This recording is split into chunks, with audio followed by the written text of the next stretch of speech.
டிவியின் இன்றைய முக்கிய செய்திகள். புதுச்சேரியில் 3 பேரிடம் 60,000 ரூபாய் வரை மோசடி செய்த மர்ம நபர்கள் மீது சைபர் கிரைம் போலீசார் வழக்கு பதிந்து விசாரித்து வருகின்றனர். புதுச்சேரியில் தேர்தல் முடிந்து 45 நாட்களுக்கு மேலாகியும் முழு அமைச்சரவை செயல்பாட்டிற்கு வராததால் அரசு நிர்வாகம் முற்றிலுமாக முடங்கியுள்ளது. புதுச்சேரியில் கடந்த 2 தினங்களுக்கு முன்பு விபத்தில் சிக்கிய மாணவர் வீல் சேருடன் நீட் தேர்வு எழுத அனுமதிக்கப்பட்டார். இனி விரிவான செய்திகள். கூடப்பாக்கத்தில் தென்மண்டல அளவிலான ஹாக்கி போட்டி கோலாகலமாக துவக்கம். புதுச்சேரி மாநிலம் கூடப்பாக்கத்தில் கூடப்பாக்கம் ஹாக்கி குழு மற்றும் லீ புதுச்சேரி ஹாக்கி சங்கம் இணைந்து நடத்திய தென்மண்டல அளவிலான ஹாக்கி போட்டிகள் உற்சாகமாக துவங்கியது. இந்த போட்டியில் தமிழ்நாடு மற்றும் புதுச்சேரியை சேர்ந்த 20 அணிகள் பங்கேற்று தங்களது திறமைகளை வெளிப்படுத்த உள்ளனர். போட்டியின் துவக்க விழாவில் சிறப்பு விருந்தினராக முன்னாள் வேளாண் அமைச்சர் தேனி ஜெயக்குமார் கலந்து கொண்டு தேசிய கொடியை ஏற்றி வைத்து போட்டியை அதிகாரப்பூர்வமாக துவக்கி வைத்தார். இந்நிகழ்ச்சிக்கு கோனேரிக்குப்பம் அறங்காவலர் குழு தலைவர் ATS தாமோதரன் மற்றும் கூடப்பாக்கம் ஐயனார் உள்ளிட்டோர் தலைமை தாங்கினர். மேலும் கூடப்பாக்கம் ஹாக்கி குழுவினர், கிராம நிர்வாகிகள் மற்றும் விளையாட்டு ஆர்வலர்கள் திரளானோர் கலந்து கொண்டு நிகழ்ச்சியை சிறப்பித்தனர். இந்நிகழ்ச்சியில் கூடப்பாக்கம் ஹாக்கி குழுவை சேர்ந்த ராஜாராம், பட்சியப்பன், சதீஷ், சிவா, முருகன், ராமநாதன், பிரவீன் மற்றும் அரவிந்த் உள்ளிட்டோர் உடனிருந்தனர். தென்மண்டல அளவிலான இந்த ஹாக்கி போட்டி கிராமப்புற இளைஞர்களிடையே விளையாட்டு ஆர்வத்தை ஊக்குவிப்பதோடு திறமையான வீரர்களை அடையாளம் காணும் முக்கிய மேடையாக அமையும் என விழா ஏற்பாட்டாளர்கள் தெரிவித்துள்ளனர். புதுச்சேரியில் தேர்தல் முடிந்து 45 நாட்களுக்கு மேலாகியும் முழு அமைச்சரவை செயல்பாட்டிற்கு வராததால் அரசு நிர்வாகம் முற்றிலுமாக முடங்கியுள்ளது. புதுச்சேரியில் அமைச்சரவை முழுமையடைந்ததை ஒட்டி அன்று மாலையே முதல்வர் உட்பட 6 பேருக்கும் துறைகள் ஒதுக்கப்படும் என எதிர்பார்க்கப்பட்டது. ஆனால் ஏமாற்றமே மிஞ்சியது. பவர்ஃபுல் இலாக்காக்களான உள்துறை, நிதி, பொதுப்பணித்துறை போன்ற துறைகளை தங்கள் வசம் வைத்துக் கொள்ள என்ஆர் காங்கிரஸ், பாஜக இடையே ஏற்பட்டுள்ள போட்டி காரணமாக இலாக்கா ஒதுக்கீட்டில் இழுபறி நீடித்து வருகிறது. ஆனால் நிர்மல்குமார் சுரானா தன்னை சந்தித்தது மரியாதை நிமித்தமானது என முதல்வர் கூறியுள்ளார். பாஜக தரப்பிலோ மத்திய உள்துறை அமைச்சர் அமித்ஷா கூறி சில தகவல்களை முதல்வரிடம் தெரிவித்ததாகவும் தெரிவிக்கப்பட்டது. இருப்பினும் அமைச்சர்களுக்கு இதனால் இலாக்கா ஒதுக்கீடு செய்வதில் தொடர்ந்து இழுபறி நீடித்து வருகிறது. தேர்தல் நடைமுறை முடிந்து 45 நாட்கள் ஆகியும் முழு அமைச்சரவை செயல்பாட்டிற்கு வராததால் புதுச்சேரியில் அரசு நிர்வாகம் முற்றிலுமாக முடங்கியுள்ளது. புதுச்சேரியில் 3 பேரிடம் 60,000 ரூபாய் வரை மோசடி செய்த மர்ம நபர்கள் மீது சைபர் கிரைம் போலீசார் வழக்கு பதிந்து விசாரித்து வருகின்றனர். பாகூரை சேர்ந்த பெண் ஒருவரை மொபைல் மூலம் தொடர்பு கொண்ட மர்ம நபர் கிரெடிட் கார்டு செயலாக்கம் குறித்து விளக்கம் அளித்துள்ளார். அவரது பேச்சை உண்மை என நம்பிய அந்த பெண் தனது கிரெடிட் கார்டு விவரங்களை மர்ம நபருக்கு பகிர்ந்தார். பின்பு அவரது வங்கிக் கணக்கிலிருந்து 46,640 ரூபாய் மாயமானது. பின் தான் ஏமாற்றப்பட்டதும் அந்த பெண்மணிக்கு தெரிய வந்தது. இதேபோல் தவளக்குப்பம் பகுதியைச் சேர்ந்த நபர் 10,000 ரூபாயும், நெட்டப்பாக்கத்தில் ஒரு நபர் 3,500 என 3 பேர் மொத்தம் 60,140 ரூபாயை ஆன்லைன் மோசடியில் இழந்துள்ளனர். இதுகுறித்து புகாரின் பேரில் சைபர் கிரைம் போலீசார் வழக்கு பதிந்து விசாரித்து வருகின்றனர். தவறான உச்சரிப்பால் உலகக்கோப்பை ரசிகர்களை கவர்ந்த புதுச்சேரி பெண்மணி 350 ஷார்ட்ஸ் செல்வியின் ரீல்ஸ் இணையத்தில் வைரல். புதுச்சேரி நயினார் மண்டபத்தில் 54 வயதான செல்வி என்பவர் 350 ஷார்ட்ஸ் என்ற கடையை நடத்தி வருகிறார். கால்பந்து வீரர்கள் லியோனஸ் மெஸ்ஸியை லெஸ்ஸி என்றும், கைலியன் எம்போப்போவை பாப்பா, லமின் யமாலை லட்சுமி அம்மா என அழைத்து வெளியிட்ட ரீல்ஸ் சமூக வலைதளங்களில் வைரலாகி பெரும் வரவேற்பை பெற்றுள்ளது. 30 ஆண்டுகள் வீட்டு வேலை செய்த அவர் உடல்நல காரணங்களால் சிறிய அளவில் சட்டை விற்பனை தொழிலை துவங்கி விற்பனையை அதிகரிக்க 2 ஆண்டுகளுக்கு முன்பு ரீல்ஸ் வெளியிட தொடங்கினார். உலகக்கோப்பை தொடர்பான வீடியோக்கள் வைரலானதை தொடர்ந்து அவரது கடைக்கு வாடிக்கையாளர்கள் மற்றும் சுற்றுலா பயணிகள் வருகை அதிகரித்துள்ளது. குறைந்த வருமானம் கொண்ட மக்களும் மாணவர்களும் பயன்பெறும் வகையில் அனைத்து சட்டைகளையும் ரூபாய் 350 என்ற ஒரே விலையில் விற்பனை செய்து வருவதாக செல்வி தெரிவித்துள்ளார். தற்பொழுது இவரது உலகக்கோப்பை வீடியோ ஒன்று வைரலாகி வருகிறது. அரியூர்பேட்டில் ஸ்ரீ ஏழை மாரியம்மன் கோவிலின் 22ஆம் ஆண்டு மண்டலாபிஷேக விழா. முதல்வர் ரங்கசாமி சுவாமி தரிசனம். புதுச்சேரி மாநிலம் வெள்ளியனூர் கொம்யூனுக்கு உட்பட்ட மங்கலம் சட்டமன்ற தொகுதியின் அரியூர்பேட் கிராமத்தில் அமைந்துள்ள ஸ்ரீ ஏழை மாரியம்மன் கோவிலின் 22ஆம் நாள் மண்டலாபிஷேக விழா பக்தி பரவசத்துடன் நடைபெற்றது. இதில் புதுவை முதலமைச்சர் ரங்கசாமி கலந்து கொண்டு அம்மனை தரிசனம் செய்து வழிபட்டார். இக்கோவிலின் கும்பாபிஷேகம் கடந்த மாதம் சிறப்பாக நடைபெற்றதை அடுத்து தினமும் அம்மனுக்கு சிறப்பு பூஜைகள், அபிஷேகங்கள் மற்றும் ஆராதனைகள் நடத்தப்பட்டு வந்த நிலையில் அதன் தொடர்ச்சியாக நேற்று 22ஆம் நாள் மண்டலாபிஷேக விழா நடைபெற்றது. விழாவை ஒட்டி கணபதி ஹோமம், தனபூஜை, நவகிரக ஹோமம் மற்றும் மகா தீபாராதனை காண்பிக்கப்பட்டது. ஏராளமான பக்தர்கள் இதில் கலந்து கொண்டு பொங்கல் வைத்து மாவிளக்கு ஏற்றி அம்மனை வழிபட்டனர். பின்னர் அம்மனுக்கு சிறப்பு அபிஷேக ஆராதனைகள் நடைபெற்றது. விழாவில் கலந்து கொண்ட முதலமைச்சர் ரங்கசாமிக்கு ஆலய நிர்வாகம் சார்பில் பரிவட்டம் கட்டி சிறப்பு மரியாதை செலுத்தப்பட்டது. இதேபோன்று வில்லியனூர் தொகுதி சட்டமன்ற உறுப்பினர் ரவிக்குமாருக்கும் பரிவட்டம் கட்டி கௌரவிக்கப்பட்டது. மேலும் ஸ்ரீ வெங்கடேஸ்வரா கல்விக் குழுமத்தின் பொது மேலாளர் சவுந்தரராஜன், முதல்வர் அலுவலகத்தை சேர்ந்த மனோகரன், முன்னாள் சேர்மன் பாலமுருகன், என்ஆர் காங்கிரஸ் சிறப்பு அழைப்பாளர் கண்ணபிரான், ஜெயராமன், ரமேஷ், குகன், தனசேகரன், ராஜேந்திரன் உட்பட முக்கிய பிரமுகர்கள், அறங்காவலர் குழுவினர், விழா குழு உறுப்பினர்கள் மற்றும் பொதுமக்கள் உட்பட திரளானோர் கலந்து கொண்டு சிறப்பித்தனர். இந்நிகழ்ச்சிக்கு என்ஆர் காங்கிரஸ் பிரமுகர் முருகப்பன் தலைமை தாங்கி விழாவில் பங்கேற்ற அனைவரையும் வரவேற்றார். மேலும் 51 உபயதாரர்கள், நண்பர்கள், உறவினர்கள் மற்றும் பக்தர்கள் பலரும் கலந்து கொண்டனர். நிறைவாக மண்டலாபிஷேகத்தில் பங்கேற்ற பக்தர்களுக்கு அருண்சுவை அன்னதானம் வழங்கப்பட்டது. பக்தர்களின் திரளான பங்கேற்பால் அரியூர்பேட் கிராமம் முழுவதும் ஆன்மீக எழுச்சி நிலவியது. புதுச்சேரி மாநிலம் விநாயகம்பட்டு கிராமத்தில் சுரக்ஷா சேவா சமூக அமைப்பின் பயிற்சியின் மூலம் ராணுவ பணிக்கு தேர்வான 4 இளைஞர்களுக்கு பாராட்டு விழா நடைபெற்றது. ஓய்வு பெற்ற ராணுவ வீரர் பிரகாஷம் தலைமையிலான சுரக்ஷா சேவா சமூக அமைப்பு கடந்த 5 ஆண்டுகளாக கிராமப்புற இளைஞர்களுக்கு பல்வேறு அரசு பணிகளுக்கான உடற்தகுதி மற்றும் எழுத்துத் தேர்வு பயிற்சிகளை வழங்கி வருகிறது. இதன் மூலம் இதுவரை சுமார் 65 இளைஞர்கள் புதுச்சேரி, தமிழ்நாடு காவல்துறை, தீயணைப்புத்துறை மற்றும் ராணுவம் உட்பட பல்வேறு அரசு பணிகளில் சேர்ந்துள்ளனர். 2026ஆம் ஆண்டிற்கான ராணுவ ஆட்சேர்ப்பு தேர்வில் சுரக்ஷா சேவா சமூக அமைப்பின் பயிற்சி பெற்ற விநாயகம்பட்டு ஞானசுந்தர், குயிலாப்பாளையம் ஆகாஷ், பிச்சவரன்பேட் லோகேஷ் மற்றும் சோரப்பட்டு ஹரிஷ் ஆகிய 4 பேர் ராணுவ பணிக்கு தேர்வாகியுள்ளனர். இதனையொட்டி விநாயகம்பட்டு கிராமத்தில் நடந்த பாராட்டு விழாவில் சுரக்ஷா சேவா சமூக அமைப்பின் தலைவர் பிரகாஷம் தலைமை தாங்கினார். இதில் சிறப்பு அழைப்பாளர்களாக ஊர் முக்கிய பிரமுகர்கள், தேர்வான இளைஞர்களின் குடும்பத்தினர், அமைப்பில் பயிற்சி பெற்று வரும் மாணவர்கள் மற்றும் இளைஞர்கள் பலர் கலந்து கொண்டு சிறப்பித்தனர். இந்நிகழ்ச்சியில் ராணுவ பணிக்கு தேர்வான 4 பேருக்கும் நினைவு பரிசுகள் மற்றும் கேடயங்கள் வழங்கி கௌரவிக்கப்பட்டது. நாட்டிற்கு சேவை செய்ய தங்களது பிள்ளைகள் செல்லும் பெருமிதத்தில் பெற்றோர்கள் கண்கலங்கிய தருணம் நிகழ்ச்சியில் பங்கேற்றவர்கள் மத்தியில் நெகிழ்ச்சியை ஏற்படுத்தியது. புதுச்சேரியில் முக்கிய சந்திப்புகளில் பசுமை பந்தல் அமைத்ததற்கு 55 லட்சத்தை ஒப்பந்ததாரர்களுக்கு இதுவரை பொதுப்பணித்துறை வழங்கவில்லை என்று குற்றச்சாட்டு எழுந்துள்ளது.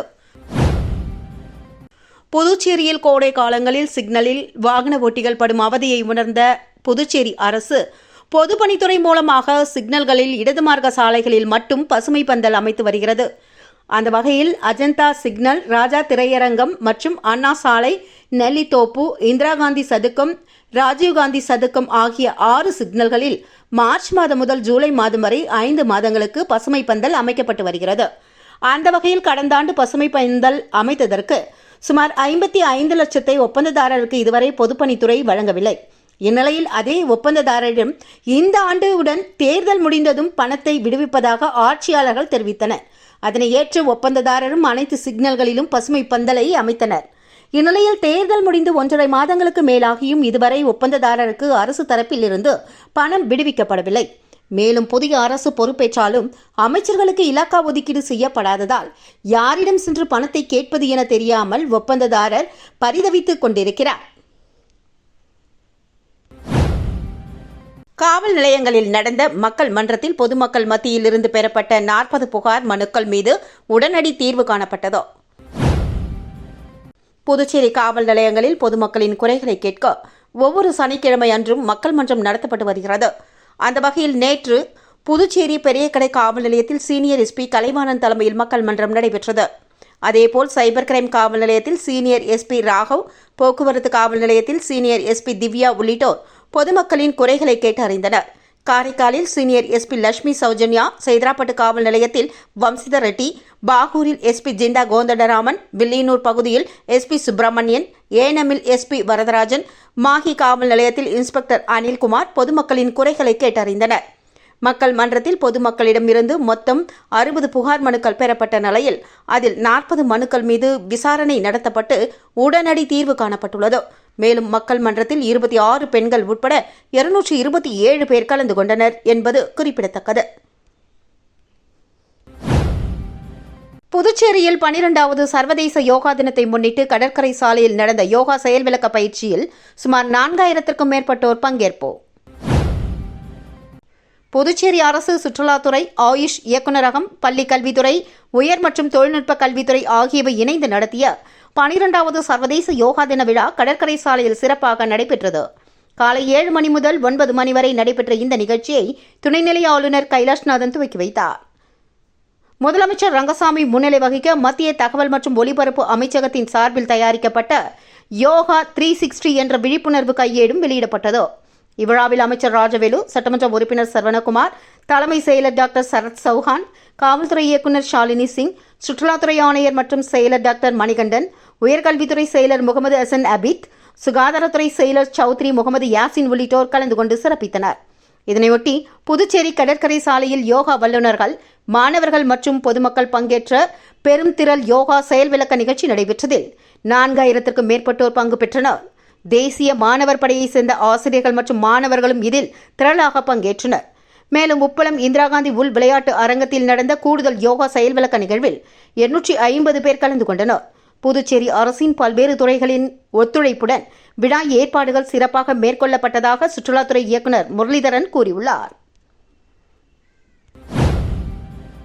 புதுச்சேரி ஜிப்மர் மருத்துவமனை குழந்தைகள் அறுவை சிகிச்சை துறை 500 ரோபோட்டிக் உதவியுடன் குழந்தைகளுக்காக மேற்கொள்ளப்பட்ட அறுவை சிகிச்சைகளை வெற்றிகரமாக நிறைவு செய்துள்ளது. ஜிப்மரில் குழந்தைகளுக்கான ரோபோட்டிக் அறுவை சிகிச்சை திட்டம் 2018ஆம் ஆண்டில் துவங்கப்பட்டது. அரசு துறையின் கீழ் செயல்படும் உயர்நிலை மருத்துவ நிறுவனங்களில் குழந்தைகளுக்கான ரோபோட்டிக் அறுவை சிகிச்சையை அறிமுகப்படுத்திய முன்னோடி நிறுவனங்களில் ஜிப்மரும் ஒன்று.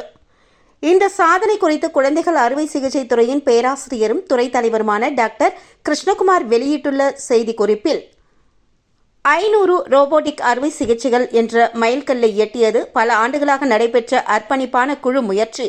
ரோபோட்டிக் அறுவை சிகிச்சை முறைகள் குழந்தைகளுக்கு பல்வேறு நன்மைகளை வழங்குகின்றன. சிறிய வெட்டு காயங்கள், குறைந்த இரத்த இழப்பு, அறுவை சிகிச்சைக்கு பிந்தைய வலி குறைவு, விரைவாக குணமடைதல் மற்றும் சிறந்த உடல் தோற்ற முடிவுகள் ஆகியவை அவற்றில் முக்கியமானவை.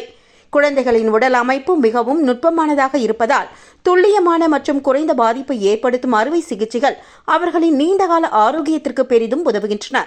இந்த சாதனையின் மிக முக்கியமான அம்சம் உயர்தர ரோபோட்டிக் அறுவை சிகிச்சைகளை சாதாரண மற்றும் பொருளாதார ரீதியாக பின்தங்கிய குடும்பங்களுக்கும் கிடைக்க செய்திருப்பதுதான் என்றார்.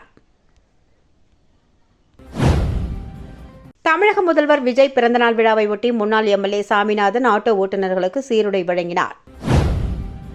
தமிழக வெற்றிக் கழகத்தின் தலைவரும் தமிழக முதலமைச்சருமான ஜோசப் விஜயின் 52வது பிறந்தநாளை முன்னிட்டு புதுச்சேரி தாவேகா கட்சியின் பொறுப்பாளரும் முன்னாள் சட்டமன்ற உறுப்பினருமான சாமிநாதன் காலாப்பட்டு தொகுதி முழுவதுமாக உள்ள ஆட்டோ ஓட்டும் தொழிலாளர்களுக்கு சீருடை வழங்கினார். இதனையடுத்து காலாப்பட்டு சுனாமி குடியிருப்புக்கு செல்லும் ஈசிஆர் ரோடு சிங்காரவேலர் ஆட்டோ ஸ்டாண்டில் உள்ள ஆட்டோ தொழிலாளர்களுக்கு சீருடை வழங்கினார். இந்த நிகழ்ச்சியில் மக்கள் நல சங்கத்தின் தலைவர் குமார் உடன் இருந்து வாழ்த்துக்களை தெரிவித்து நன்றி கூறினார். புதுச்சேரி கிழக்கு கடற்கரை சாலையில் உள்ள கொக்கு பார்க் சிக்னல் அருகே நள்ளிரவில் அதிவேகமாக வந்த கார் ஒன்று சாலையோரத்தில் நிறுத்தப்பட்டிருந்த இருசக்கர வாகனத்தின் மீது மோதி விபத்துக்குள்ளானதில் பைக் தீப்பிடித்து எரிந்த சம்பவம் பரபரப்பை ஏற்படுத்தியுள்ளது. வார விடுமுறை நாட்களை முன்னிட்டு புதுச்சேரிக்கு ஏராளமான சுற்றுலா பயணிகள் வருகை தந்துள்ளதால் நகரின் முக்கிய சாலைகளில் நள்ளிரவு வரை போக்குவரத்து நெரிசல் நிலவி வருகிறது.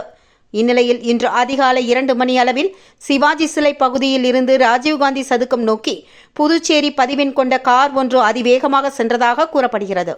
கொக்கு பார்க் சிக்னல் அருகே வந்தபோது ஓட்டுநரின் கட்டுப்பாட்டை இழந்த அந்த கார் சாலையோரத்தில் நிறுத்தப்பட்டிருந்த இருசக்கர வாகனத்தின் மீது மோதி விபத்துக்குள்ளானது.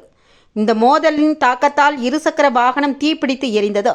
இதனை அடுத்து காரில் இருந்த 2 பேர் உடனடியாக கீழே இறங்கி அங்கிருந்து தப்பிச் சென்றதாக கூறப்படுகிறது. சம்பவத்தை கண்டு அதிர்ச்சியடைந்த பொதுமக்கள் உடனடியாக தீயணைப்புத் துறை மற்றும் காவல்துறையினருக்கு தகவல் தெரிவித்தனர். தகவல் அறிந்து சம்பவ இடத்திற்கு விரைந்து வந்த கோரிமேடு தீயணைப்பு நிலைய வீரர்கள் சுமார் 1 மணி நேரம் போராடி தீயை முழுமையாக அணைத்தனர். தொடர்ந்து சம்பவ இடத்திற்கு வந்த வடக்கு போக்குவரத்து போலீசார் விபத்தை ஏற்படுத்திய காரை பறிமுதல் செய்து விபத்திற்கான காரணம் மற்றும் தப்பி சென்ற நபர்கள் குறித்து தீவிர விசாரணை மேற்கொண்டு வருகின்றனர். இந்த சம்பவம் தொடர்பான வீடியோ தற்பொழுது சமூக வலைதளங்களில் வைரலாக பரவி வருவதால் அந்த பகுதியில் பெரும் பரபரப்பு நிலவுகிறது.